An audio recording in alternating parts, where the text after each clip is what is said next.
শুভ সন্ধ্যা। Share বাজারের মূল খবর ডেইলি মার্কেট আপডেটে আপনাদের স্বাগতম। ডিএসইএক্স আজ 82.85 পয়েন্ট বা 1.58% বেড়ে 5,312 পয়েন্টে দাঁড়িয়েছে।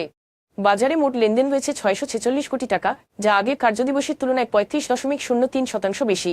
বাজার উত্থানে প্রধান ভূমিকা রাখা শেয়ারসমূহ হল ফার্মাসিউটিক্যালস খাতের বেক্সিমকো ফার্মাসিউটিক্যালস, রেনাতা ও স্কয়ার ফার্মাসিউটিক্যালস, ব্যাংকিং খাতের ন্যাশনাল ব্যাংক, প্রাইম ব্যাংক ও ব্র্যাক ব্যাংক এবং সিমেন্ট খাতের লাফার্জ হোলসিম বাংলাদেশ।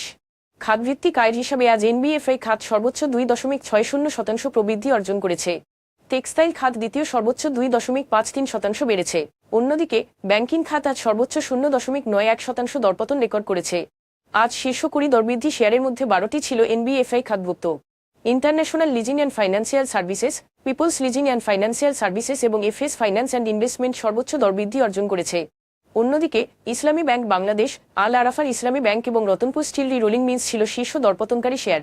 এসব শেয়ারের ক্ষেত্রে কোনো মূল্য সংবেদনশীল তথ্য প্রকাশ করা হয়নি। Union insurance, queen south textile mills এবং ওয়াটার কেমিক্যালস, এই 3 কোম্পানির শেয়ারের লেনদেন গত 3 মাসের গড়ের তুলনায় আজ উল্লেখযোগ্যভাবে বেড়েছে।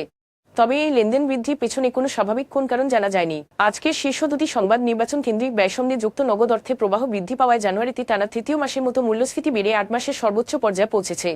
2026 সালের জানুয়ারিতে সার্বিক মূল্যস্ফীতির হার দাঁড়িয়েছে 8.58%, যা ডিসেম্বর 2025-এ ছিল 8.49%। অর্থনীতিবিদদের মতে জাতীয় নির্বাচনটি সামনে রেখে বাজারে অর্থের চলাচল বেড়ে যাওয়ায় ভোগব্যয় বৃদ্ধি পেয়েছে, যার প্রভাব সবচেয়ে বেশি পড়েছে খাদ্যপণ্যের দামে। এর মধ্য দিয়ে এটাই প্রমাণিত হচ্ছে যে রাজনৈতিক অস্থিতিশীলতা কিভাবে অর্থনীতিতে প্রভাব ফেলছে এবং বাড়তি ব্যয় সাধারণ পরিবারের জীবনযাত্রার খরচ ব্যবহৃত করে তুলছে। Dhaka metropolitan chamber of commerce and industry, MCCI এবং পলিসি এক্সচেঞ্জ বাংলাদেশ, পিবি এর সর্বশেষ প্রতিবেদনে জানানো হয়েছে, জানুয়ারিতে পার্চেজিং ম্যানেজার্স ইন্ডেক্স, পিএমআই, আগের মাসের তুলনায় 0.3 পয়েন্ট কমে 53.9 নেমে এসেছে। যদিও সম্প্রসারণের গতি কিছুটা শ্লথ হয়েছে, তবুও সামগ্রিক অর্থনৈতিক কার্যক্রম এখনও সম্প্রসারণ পর্যায়ে রয়েছে।